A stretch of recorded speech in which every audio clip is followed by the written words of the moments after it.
భారతదేశంలో వ్యాపార రంగంలో కొన్ని కమ్యూనిటీల పేర్లు ఎప్పుడూ ముందు వరుసలో వినిపిస్తాయి. టాటా గోద్రేజ్ అంటే పార్సీలు, అదానీ పార్లే అంటే జైనులు, ట్రాన్స్పోర్ట్ హోటల్స్ అంటే సిక్కులు. జనాభాలో వీళ్ళు ముగ్గురు కలిపిన 2% కూడా ఉండరు. కానీ దేశ ఆర్థిక వ్యవస్థలో వీళ్ళ వాటా 20%కి పైగానే ఉంటుంది. మరి వీళ్ళే ఎందుకు అన్ని రంగాల్లో టాప్ పొజిషన్లో ఉంటారు? వీరి సక్సెస్ వెనుక ఉన్న అసలు కారణాలేంటి? చరిత్ర నుంచి ఇప్పటి వరకు వీళ్ళ ప్రయాణం ఎలా సాగింది? ఈ వీడియోలో పూర్తి చూద్దాం. ముందుగా జైనుల గురించి మాట్లాడుకుందాం. జైన మతంలో అహింస ప్రధాన సిద్ధాంతం. అందుకే వ్యవసాయం, మాంసం వ్యాపారం, తోలు పరిశ్రమ లాంటి జీవహింస ఉండే వృత్తులు వీళ్ళు చేయరు. మిగిలింది ఏంటంటే వాణిజ్యం, బ్యాంకింగ్, వడ్డీ వ్యాపారం, వజ్రాలు, బంగారం, టెక్స్టైల్స్. 2000 ఏళ్లుగా జైనులు ఇదే చేస్తున్నారు. పాతకాలంలో రాజులకు, జమీందారులకు డబ్బు అవసరం వచ్చినప్పుడు జైన సేట్లే బ్యాంకులుగా పనిచేశారు. హుండీ అనే చెక్కు లాంటి సిస్టమ్ను 12వ శతాబ్దంలోనే వీళ్ళు కనిపెట్టారు. సూరత్ నుంచి కాబూల్కి డబ్బు పంపాలంటే హుండీ ఇస్తే చాలు. మొఘలుల కాలంలో జగత్ సేట్ అనే బిరుదుతో మొత్తం బెంగాల్ ట్రెజరీ వీళ్ళ చేతిలో ఉండేది. 1757లో ప్లాసీ యుద్ధంలో రాబర్ట్ క్లైవ్కు జైన సేట్లు ఫండింగ్ ఇచ్చారు. బదులుగా బ్రిటిష్ వాళ్ళు బెంగాల్ రెవెన్యూ వసూలు చేసే కాంట్రాక్ట్ వీళ్ళకే ఇచ్చారు. ఇలా మొఘలుల కాలం నుంచి బ్రిటిష్ వరకు వీళ్ళు బ్యాంకర్లుగా కొనసాగారు. ఇప్పటికీ Adani group, Parle, Ambuja cements, times of India అన్నీ జైన కుటుంబాలవే. ఇక పార్సీల కథ వేరు. 8వ శతాబ్దంలో పర్షియా నుంచి గుజరాత్కు వలస వచ్చారు. సూరత్, నవసారిలో వ్యవసాయం, చిన్న వ్యాపారం చేసుకునేవారు. వీళ్ళ జీవితం మలుపు తిరిగింది 1668లో. బ్రిటిష్ ఈస్ట్ ఇండియా కంపెనీ బాంబేని తీసుకుంది. ఆ చిన్న ఊరిని డెవలప్ చేయడానికి బ్రిటిష్ వాళ్లకు లోకల్ పార్ట్నర్స్ కావాలి. అప్పుడు లోవ్జీ నసర్వాన్జీ వాడియా 1736లో బాంబేలో మొదటి డ్రై డాక్ కట్టాడు. 200 ఏళ్ళు వాడియా కుటుంబమే బ్రిటిష్ నేవీకి షిప్స్ కట్టి ఇచ్చింది. 19వ శతాబ్దంలో చైనాకు ఓపియం అమ్మే బిజినెస్లో పార్సీలు కింగులుగా మారారు. జంషెడ్జీ, జీజీభాయ్ లాంటి వాళ్ళు ఓపియంతో కోట్లు సంపాదించి ఆ డబ్బుతోనే బాంబేలో స్కూళ్ళు, హాస్పిటల్స్ కట్టారు. జంషెడ్జీ టాటా 1868లో ట్రేడింగ్ కంపెనీ పెట్టి బ్రిటిష్ వాళ్ళ నుంచి టెక్స్టైల్ టెక్నాలజీ నేర్చుకుని నాగ్పూర్లో మిల్లు పెట్టాడు. పార్సీలు ముందుగా ఇంగ్లీష్ నేర్చుకున్నారు. బ్రిటిష్ లా, అకౌంటింగ్, బ్యాంకింగ్ అర్థం చేసుకున్నారు. బ్రిటిష్ వాళ్ళు వీళ్ళను నమ్మదగిన మధ్యవర్తులుగా చూశారు. కాంట్రాక్టులు, బ్యాంకింగ్, ఇన్సూరెన్స్ అన్నీ వీళ్ళకే ఇచ్చారు. సంపాదించిన డబ్బులో సగం చారిటీకి ఇవ్వడం వీళ్ళ ఆనవాయితీ. బాంబే యూనివర్సిటీ, జేజే హాస్పిటల్, టాటా ఇన్స్టిట్యూట్ అన్నీ పార్సీల విరాళాలే. సిక్కుల ప్రయాణం పూర్తిగా భిన్నం. మహారాజా రంజిత్ సింగ్ కాలంలో పంజాబ్ ఒక శక్తిగా మారింది.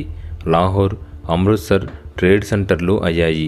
1849లో బ్రిటిష్ వాళ్ళు పంజాబ్ను గెలిచిన తర్వాత సిక్కుల ధైర్యానికి మెచ్చి బ్రిటిష్ ఆర్మీలో చేర్చుకున్నారు. మొదటి ప్రపంచ యుద్ధం, రెండో ప్రపంచ యుద్ధంలో 3 లక్షల మంది సిక్కులు బ్రిటిష్ తరఫున పోరాడారు. యూరోప్, ఆఫ్రికా, మిడిల్ ఈస్ట్ చూశారు. తిరిగి వచ్చాక పెన్షన్ డబ్బుతో ట్రాన్స్పోర్ట్ బిజినెస్ స్టార్ట్ చేశారు. బ్రిటిష్ వాళ్ళు పంజాబ్లో కెనాల్స్ తవ్వి కొత్త భూములు ఇస్తే సిక్కు రైతులు గోధుమ, పత్తి పండించి బ్రిటిష్ వాళ్లకు అమ్మారు. అసలు మలుపు 1947లో వచ్చింది. పార్టీషన్ సమయంలో 50 లక్షల సిక్కులు పాకిస్తాన్ నుంచి భారత్కు వలస వచ్చారు. ఆస్తి, భూమి అన్నీ పోగొట్టుకుని జీరో నుంచి స్టార్ట్ చేశారు. ఢిల్లీలో taxi, truck, auto parts, scrap దేన్ని వదలలేదు. డబ్బు లేదు కానీ దమ్ము ఉంది అనేది వీళ్ళ యాటిట్యూడ్. 1950 నుంచి 80 వరకు ఇండియాలో రోడ్లు వేస్తున్నప్పుడు ట్రక్కులు కావాలి. సిక్కులు పాత ఆర్మీ ట్రక్కులు కొని ట్రాన్స్పోర్ట్ కంపెనీలు పెట్టారు. దేశం మొత్తం గూడ్స్ వీళ్ళే తిప్పారు. 70వ దశకం నుంచి కెనడా, ఇంగ్లాండ్, అమెరికా వెళ్ళి అక్కడ ట్యాక్సీ నడిపి, ట్రక్ నడిపి డబ్బు పంపారు. ఆ డబ్బుతో పంజాబ్లో హోటల్స్, కాలేజీలు, హాస్పిటల్స్ కట్టారు. ఇప్పుడు ముగ్గురి బిజినెస్ స్టైల్ చూద్దాం. జైనుల సూత్రం అహింస ప్లస్ లాభం ప్లస్ ధర్మం. వీళ్ళు అప్పు చేయరు, అప్పు ఇస్తారు. చేతిలో 100 రూపాయలు ఉంటే 80 మాత్రమే బిజినెస్లో పెడతారు, 20 ఎప్పుడు పక్కన పెడతారు. అందుకే రెసిషన్ వచ్చినా మునగరు. కుటుంబమే కంపెనీ. 5 ఏళ్ల పిల్లాడిని కూడా షాప్లో కూర్చోబెడతారు. 20 ఏళ్లకే వాడు లాభనష్టాలు లెక్కేస్తాడు. ఒక లైన్ పట్టుకుంటే తరతరాలు అదే చేస్తారు. పాలన్పూర్ జైనులు వజ్రాలు, అహ్మదాబాద్ జైనులు టెక్స్టైల్, లాభంలో 10% జీవదయకి ఇస్తారు. గోశాలలు, పక్షుల హాస్పిటల్స్ కడపతారు. దీనివల్ల సమాజంలో గౌరవం, ట్రస్ట్ వస్తుంది. పార్సీల సూత్రం మంచి ఆలోచన, మంచి మాట, మంచి పని. వీళ్ళు లాంగ్ టర్మ్ గేమ్ ఆడతారు. టాటా స్టీల్ 1907లో మొదలైతే లాభాలు రావడానికి 15 ఏళ్ళు పట్టింది. కానీ ఇప్పుడు 117 ఏళ్ళుగా నడుస్తోంది. షార్ట్ టర్మ్ లాభం కోసం క్వాలిటీ తగ్గించరు. కుటుంబం అయినా సరే అర్హత లేకపోతే సీఈఓ చేయరు. టాటా గ్రూప్లో ఇప్పుడు 60% సీఈఓలు పార్సీలు కాదు, బెస్ట్ టాలెంట్నే తీసుకుంటారు. 8 గంటల పనిదినం, leave with pay, provident fund. ఇండియాలో మొదట టాటా 1912లో స్టార్ట్ చేశాడు. ప్రభుత్వం లా చేయడానికి 40 ఏళ్ల ముందు. ఎందుకంటే హ్యాపీ వర్కర్ అంటే బెటర్ ప్రొడక్ట్. టాటా సన్స్లో 66% షేర్లు చారిటబుల్ ట్రస్ట్లవే. అంటే కంపెనీ లాభం ఆటోమేటిక్గా ఎడ్యుకేషన్, హెల్త్, రీసెర్చ్కి వెళ్తుంది. సిక్కుల సూత్రం కిరత్ కరో, నామ్ జపో, వండ్ చకో. కష్టపడు, దేవుడిని తలుచుకో, పంచుకో. ఎప్పుడు హై జోష్లో ఉండాలి అనేది చర్ది కళ. వీళ్ళు high risk high reward model నమ్ముతారు. ఢిల్లీలో కొత్త రింగ్ రోడ్ వేస్తున్నారా? ముందు సిక్కు కాంట్రాక్టర్లు ట్రక్కులు దింపేస్తారు. ముందు రిస్క్ తీసుకో, తర్వాత ఆలోచించు అనేది వీళ్ళ స్టైల్. ఒరిజినల్ పార్ట్ దొరకలేదా? లోకల్గా చేస్తారు. ట్రాక్టర్ చెడిపోయిందా? రాత్రికి రాత్రి రిపేర్ చేస్తారు. పంజాబ్లో జుగాడ్ వాహనాలు, లోకల్ మెషిన్లు అన్నీ సిక్కు మెకానిక్ల తెలివి. నెలకి 30 రోజులు, 30 ట్రిప్పులు. ట్రక్ ఆగకూడదు, డబ్ ఆగకూడదు.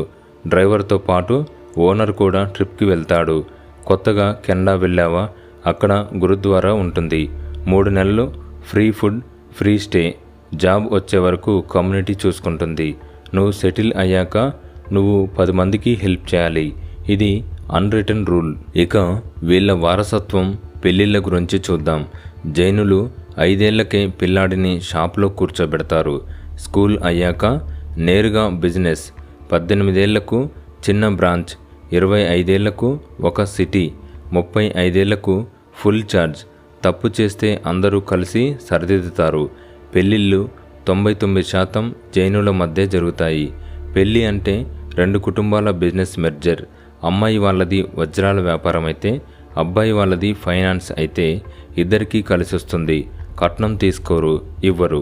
బదులుగా షేర్ ఇన్ బిజినెస్ ఇస్తారు.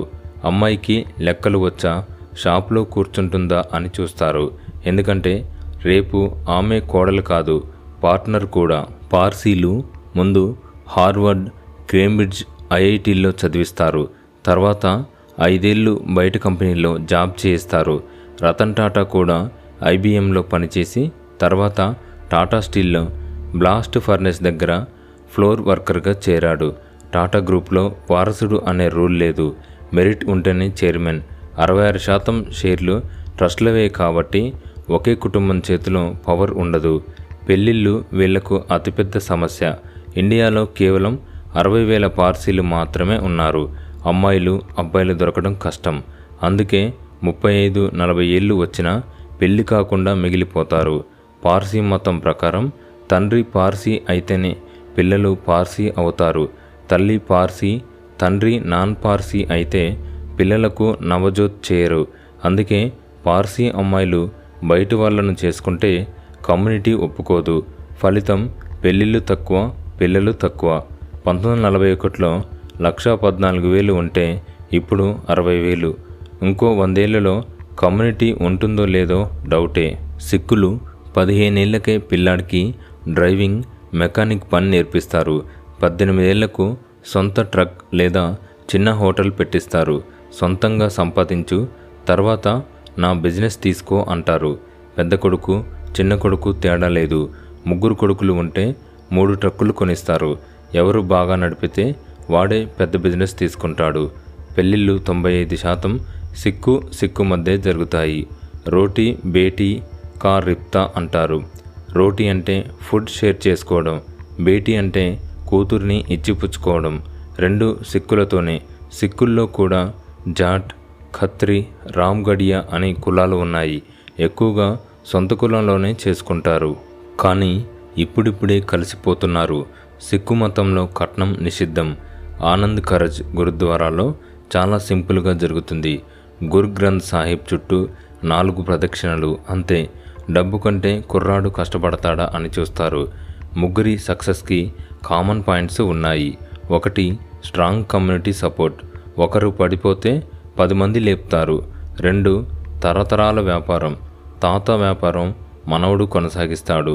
3 రిస్క్ తీసుకునే దమ్ము, నిజాయితీ. కొత్తది ట్రై చేయడానికి భయపడరు, కానీ మాట మీద నిలబడతారు.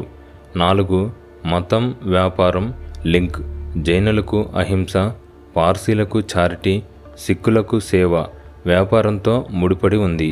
వీళ్లకు పెళ్ళి అంటే వ్యక్తిగత విషయం కాదు, బిజినెస్ డెసిషన్. జైనులు పెళ్ళిని మెర్జర్ లాగా చూస్తారు. పార్సీలు పెళ్ళిని కమ్యూనిటీ సర్వైవల్ లాగా చూస్తారు. సిక్కులు పెళ్ళిని పరువు, సపోర్ట్ సిస్టమ్ లాగా చూస్తారు. అందుకే 100 ఏళ్ళైనా వీళ్ళ బిజినెస్లు కొనసాగుతున్నాయి. కేవలం డబ్బు సంపాదించడం కాదు, దాన్ని నిలబెట్టే సిస్టమ్ కట్టారు. జైనులు బ్యాంకర్ మైండ్ సెట్తో డబ్బు కాపాడతారు, నెమ్మదిగా పెంచుతారు. పార్సీలు CEO మైండ్ సెట్తో సిస్టమ్ కడతారు, 100 ఏళ్ళు ప్లాన్ చేస్తారు. సిక్కులు ఎంటర్ప్రెన్యూర్ మైండ్ సెట్తో దమ్ముగా దిగుతారు, కష్టపడి లాగిస్తారు.